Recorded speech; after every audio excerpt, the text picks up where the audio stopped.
अस्सलाम वालेकुम नाजरीन, मैं मोहम्मद असलम हुसैन सियासत की खबरों में आप सबका इस्तकबाल करता हूँ। वज़ीर-ए-आज़म नरेंद्र मोदी की वालिदा हीराबेन मोदी आज यानी जुमे की सुबह इंतकाल कर गई। अहमदाबाद के अस्पताल में उन्होंने आज आखिरी सांस ली। वज़ीर-ए-आज़म नरेंद्र मोदी ने ट्वीट करते हुए इस बात की इत्तला दी। मोदी ने ट्वीट करते हुए अपनी वालिदा हीराबेन को खिराज पेश करते हुए लिखा कि मैं जब इनसे 100वीं सालगिरह पर मिला तो उन्होंने एक बात कही थी जो हमेशा याद रहती है कि काम करो दिमाग से और जिंदगी बसर करो पाकीज़गी से। मरकजी वज़ीर दिफा राजनाथ सिंह ने आज जुमे को वज़ीर-ए-आज़म नरेंद्र मोदी की वालिदा हीराबेन मोदी के इंतकाल पर गम का इजहार किया। राजनाथ सिंह ने अपनी जिंदगी में मां की कदर को उजागर किया और कहा कि इनकी कमी पूरा करना नामुमकिन है। मुझे वज़ीर-ए-आज़म जनाब नरेंद्र मोदी की वालिदा हीराबेन के इंतकाल से बहुत दुख हुआ है। एक मां की मौत से किसी की जिंदगी में ऐसा कला पैदा हो जाता है जिसे पूरा करना नामुमकिन है। वज़ीर-ए-आज़म नरेंद्र मोदी ने आज जुमे को गांधीनगर में अपनी वालिदा हीराबेन मोदी को गुलाए अक़ीदत पेश किया, जिनका आज सुबह की अवलिन सातों में इंतकाल हो गया था। पीएम मोदी जो सुबह 8 बजे के करीब गुजरात पहुंचे, सबसे पहले इनको इनकी रेसान रिहाइशगाह पर खिराज अक़ीदत पेश किया और फिर आखिरी रसूमात के लिए मैयत को शमशान घाट ले जाया गया। हीराबेन मोदी की रिहाइशगाह पर पीएम मोदी के भाई सोमा भाई मोदी और खानदान के दीगर अफराद भी मौजूद थे। ज़राए ने बताया कि आज जुमे को वज़ीर-ए-आज़म मोदी जो कुछ तरक्याती प्रोजेक्टों का आगाज करने के लिए मगरबी बंगाल के दौरे पर जाने वाले थे, लेकिन अब वो वीडियो कॉन्फ्रेंस के जरिए प्रोग्रामों में शामिल हो सकते हैं। मरकजी वज़ीर दाखिला अमित शाह ने पीएम मोदी की वालिदा के इंतकाल पर ट्वीट करके इन्हें खिराज अक़ीदत पेश किया। अमित शाह ने लिखा, वज़ीर-ए-आज़म नरेंद्र मोदी जी की मोहतरम माताजी हीराबा के इंतकाल के बारे में जानकर बहुत दुख हुआ। उन्होंने लिखा, माँ इंसान की ज़िंदगी की पहली सहेली और उस्ताद होती है, जिसको खोने का दर्द बिलाशुबा दुनिया का सबसे बड़ा दुख होता है। दूसरी तरफ बीजेपी सदर जेपी नड्डा ने भी ट्वीट करके पीएम मोदी की मां को खिराज अक़ीदत पेश किया। लिखा, मैं काबिल एहतराम वज़ीर-ए-आज़म नरेंद्र मोदी जी के काबिल एहतराम वालिदा के इंतकाल पर अपनी गहरी ताज़ियत का इजहार करता हूँ, जिनकी मोहब्बत और सालिमियत ने मुल्क को एक कामयाब क़यादत दी है। नड्डा ने लिखा, मां का जाना एक नाकाबिल तलाफ़ी नुकसान है। उत्तर प्रदेश के वज़ीर आला योगी आदित्यनाथ ने भी ट्वीट करके वज़ीर-ए-आज़म मोदी की मां को खिराज अक़ीदत पेश किया है। उन्होंने लिखा, एक माँ बेटे के लिए पूरी दुनिया होती है। एक माँ की मौत बेटे के लिए नाकाबिल बर्दाश्त और नाकाबिल तलाफ़ी नुकसान है। दूसरी तरफ यूपीए सदर सोनिया गांधी, कांग्रेस के साबिक़ सदर राहुल गांधी, कांग्रेस सदर मल्लिकार्जुन खड़गे, कांग्रेस की जनरल सेक्रेटरी प्रियंका गांधी वड्रा ने भी ट्वीट करते हुए नरेंद्र मोदी की वालिदा हीराबेन मोदी को खिराज अक़ीदत पेश किया और इनके इंतकाल पर गहरे रंज व गम का इजहार किया। मरकजी वजीर सेहत मनसुख मंडविया ने कहा है कि 1 जनवरी से चीन, हांगकांग, जापान, जनूबी कोरिया, सिंगापुर और थाईलैंड से आने वाले मुसाफिरीन को लाजमी तौर पर कोविड नेगेटिव रिपोर्ट फराहम करनी होगी। इन्हें अपनी रवानगी से कबल एयर सुविधा पोर्टल पर RT-PCR टेस्ट के बाद मनफी रिपोर्ट अपलोड करनी होगी। ये टेस्ट हिंदुस्तान सफर से 72 घंटे कबल किया जाना चाहिए। ये इक़दाम तमाम बैनुल-अक़वामी मुसाफिरीन की 2% रैंडम टेस्टिंग के अलावा है। NIA ने ममनुआ तंजीम पॉपुलर फ्रंट ऑफ इंडिया और इसकी ज़ेली तंजीमों की जानिब से की जा रही मुबैना गैर कानूनी और पुरतशद्दुद सरगर्मियों से मुताल्लिक़ केस के सिलसिले में केरला के 56 मुकामात पर धावे किए। एक ओहदेदार ने बताया कि ये धावे 12 ज़िलों में किए गए। रियासती मजलिस आमिला के अरकान, PFI के जोनल सरबराहान, 15 तरबियती मराकिज़ और 7 कारकुनों के खिलाफ ये धावे किए गए, जिन्हें चाकुओं, खंजरों, तलवारों और दूसरे हथियारों को इस्तेमाल करने की तरबियत दी गई थी। NIA के एक तर्जुमान ने यह बात बताई। ओहदेदारों ने कहा कि इस क्रैकडाउन में 12 मुश्तबा अफराद का भी अहाता किया गया। MSP यानी अकल तरीन इमदादी कीमत कानून वज़ा करने के मुतालबात के दौरान कांग्रेस ने 2004 से 2014 और 2022 में किसानों की आमदनी पर आज वाइट पेपर जारी करने का मुतालबा किया। कांग्रेस के किसान सेल के सदरनशीन सुखपाल सिंह खैरा ने एक प्रेस कॉन्फ्रेंस में कहा कि फरवरी 2016 में वज़ीर-ए-आज़म नरेंद्र मोदी ने वादा किया था कि 2022 में किसानों की आमदनी दुगनी हो जाएगी। आमदनी दुगनी होना तो दूर की बात है, अगर महंगाई का हिसाब किया जाए तो इन सालों के दौरान किसानों की आमदनी घट गई है। दरअसल 2004 और 2014 के दौरान कांग्रेस ज़ेर-ए-क़यादत यूपीए हुकूमत ने किसानों की आमदनी दुगनी की थी। उन्होंने निशानदेही की कि अक़ल तरीन इमदादी कीमत यानी MSP किसानों की आमदनी नापने का बुनियादी पैमाना है। इलेक्शन कमीशन ऑफ इंडिया ने बताया कि वो रोजगार के सिलसिले में अपना गांव या शहर छोड़कर मेट्रो शहरों में जा बसे अफराद के लिए रिमोट वोटिंग की सहूलत फराहम की जाएगी। इसके तहत घरेलू तारिकीन वतन वोटर्स को वोट देने के लिए अपनी आबाई रियासतों का सफर करने की जरूरत नहीं होगी। इलेक्शन कमीशन ने एक prototype multi constituency remote electronic voting machine तैयार की है और प्रोटोटाइप RVM के ट्रायल के लिए सियासी जमातों को मदऊ किया है।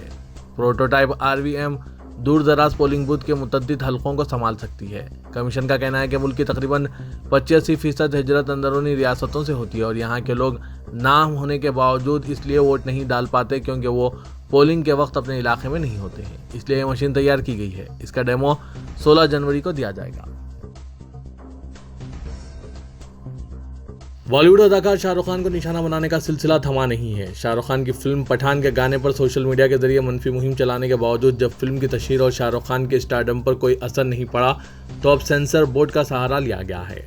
Central board of film certification के चेयरमैन प्रसून जोशी ने कहा है कि फिल्म पठान में कुछ तब्दीलियों की जरूरत है और हमने इसे फिल्म के प्रोड्यूसर को बता दिया है।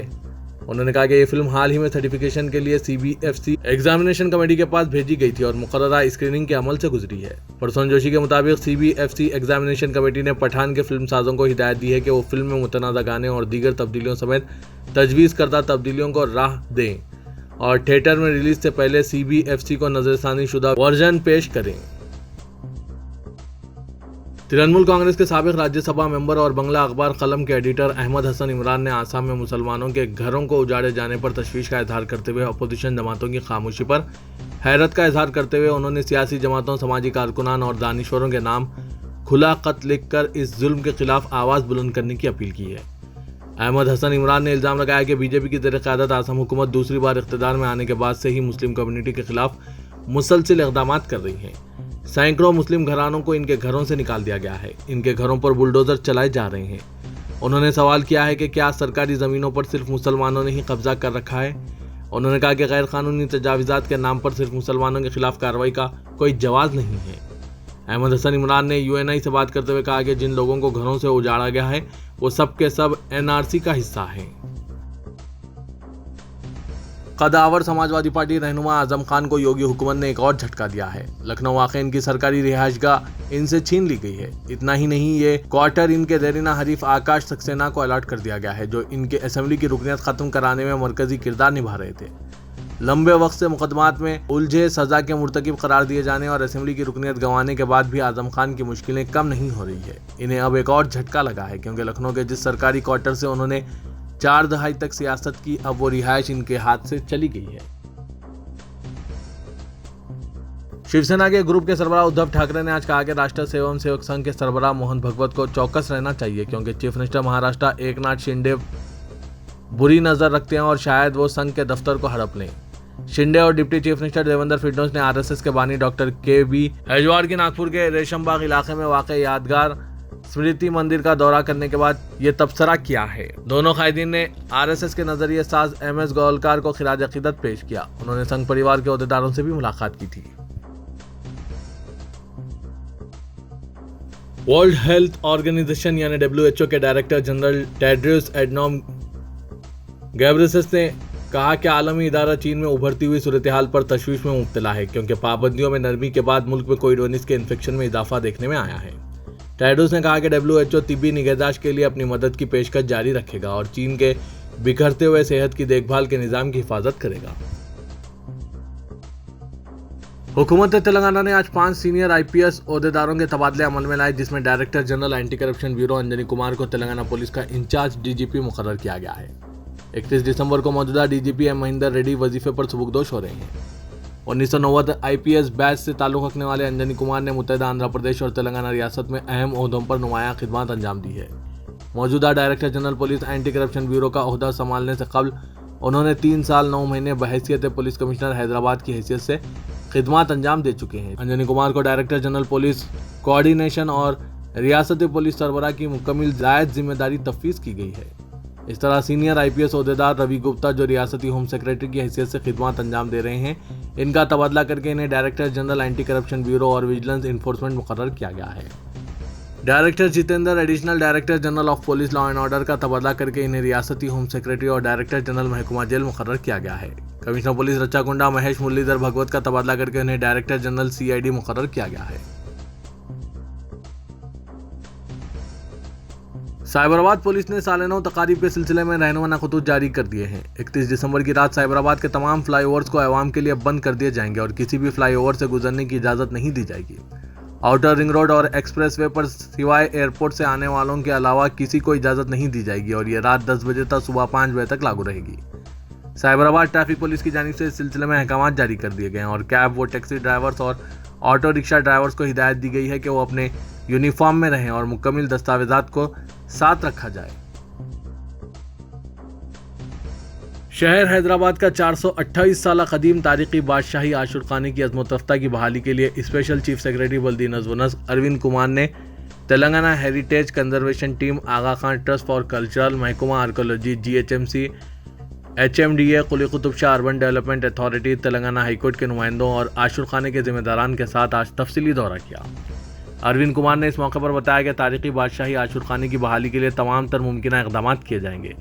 स्पेशल चीफ सेक्रेटरी बल्दी नज़्म के मुताबिक पुराने शहर में तारीखी इमारतों की बहाली के लिए रियासती वजीर बल्दी नज़्म व इंफॉर्मेशन टेक्नोलॉजी KT रामाराव और रुकन पार्लियामेंट हैदराबाद असदुद्दीन अवैसी की कोशिशों के तहत कामों को अंजाम दिया जा रहा है। Quli Qutub Shah urban development authority और Aga Khan trust for cultural के इश्तराक से ये काम अंजाम दिए जाएंगे। उन्होंने बताया कि आशुर खाना और इसके अहाते में मौजूद तमाम इमारतों को मजीद खस्ता हाल होने से बचाने के अलावा छतों की तामीर और मरम्मत, चूने की आमेज़श से तैयार करदा प्लास्टर के जरिए इमारतों को मुस्तहकम किया जाएगा।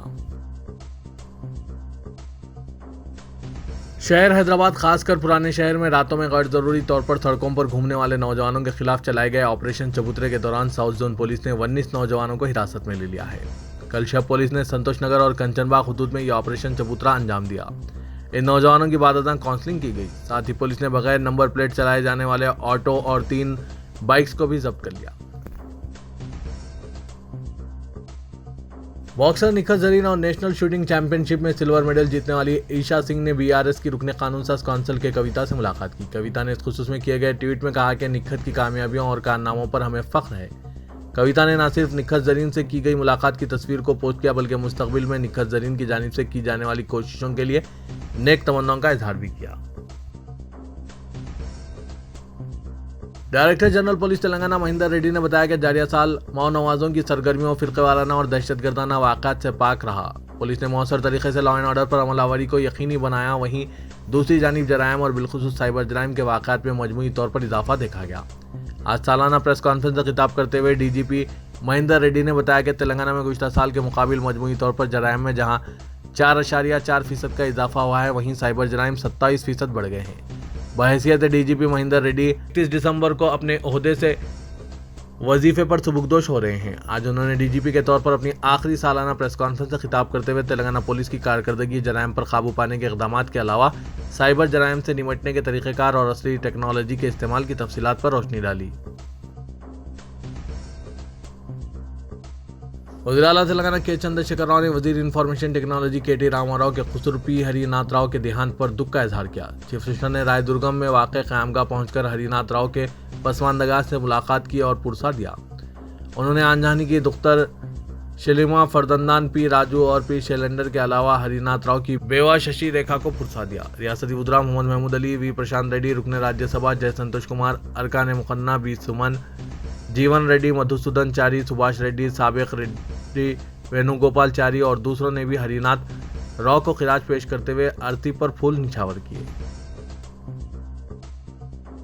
रियासत तेलंगाना में गुज़श्ता 24 घंटों के दौरान कोरोना वायरस के सिर्फ 6 नए मामला सामने आए हैं, वो भी सिर्फ हैदराबाद में ही दर्ज हुए हैं। महकमा सेहत की जानिब से जारी करदा मीडिया बुलेटिन में बताया गया है कि इस मुद्दत के दौरान जेर इलाज मजीद 8 मरीजों को सेहतयाब होने के बाद दवाखानों से डिस्चार्ज कर दिया गया है। Director general police Mahendra Reddy ने बताया कि जारिया साल ट्रैफिक कायद की खिलाफ वर्जी पर 612 करोड़ रुपए के जुर्माने आयद किए गए हैं। मोटर व्हीकल एक्ट के तहत 1,65,84,388 मुकदमा दर्ज किए गए। साल 2019 में इस सिलसिले में 1,24,79,617 मुकदमा दर्ज किए गए थे। साल 2020 में 1,67,98,946 और साल 2021 में 2,22,55,363 मुकदमा दर्ज किए गए थे।